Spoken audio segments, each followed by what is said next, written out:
Kabar viral di Malaysia tersebut muncul setelah warga negeri jiran itu berbondong-bondong memenuhi supermarket untuk berebut persediaan air minum dalam kemasan.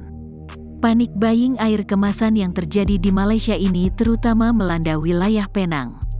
Penduduk Malaysia ramai-ramai menyerbu supermarket dan memborong isi rak botol air minum. Di media sosial juga memperlihatkan kekacauan dengan saling dorong karena orang saling berebut air botol seperti diberitakan The Star. Situasi panik buying terjadi setelah adanya kekhawatiran kelangkaan air minum imbas aliran Sungai Muda yang tiba-tiba menyusut drastis di beberapa titik.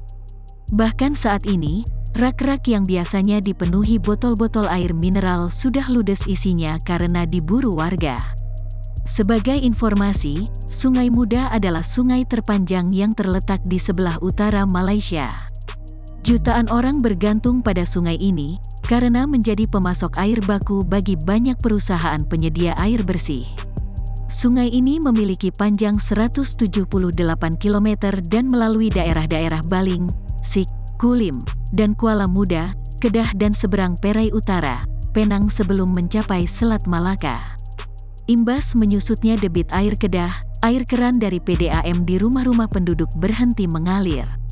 Efek lainnya, banyak pemilik usaha, terutama rumah makan, memutuskan tutup karena ketiadaan suplai air.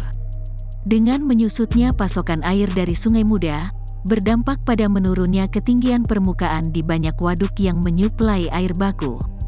Misalnya saja Bendungan Air Hitam hanya terisi 39,8%, Bendungan Teluk Bahang 46,2%. Bahkan Bendungan Mengkuang yang lebih besar, yang biasanya terisi lebih dari 90%, anjlok menjadi 88,2%. Dalam penyelidikan sementara, salah satu penyebab menyusutnya debit air adalah terbukanya pintu air otomatis yang digerakkan sensor.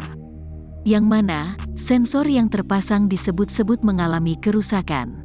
Penang Chief Minister Chow Kon Yeow mengimbau warga Penang untuk menghemat air dan menunjukkan bahwa dalam kasus Bendungan Air Hitam, hanya ada cukup air bagi penduduk setempat untuk bertahan 120 hari lagi. Sementara Presiden Penang Water Watch, Chan Ngai Weng mengatakan fenomena berkurangnya debit air ini adalah peringatan untuk warga Penang, meski kerusakan pada sensor pintu air menjadi pemicunya.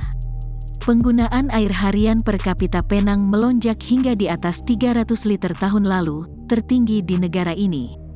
Tarif harus dinaikkan untuk mengendalikan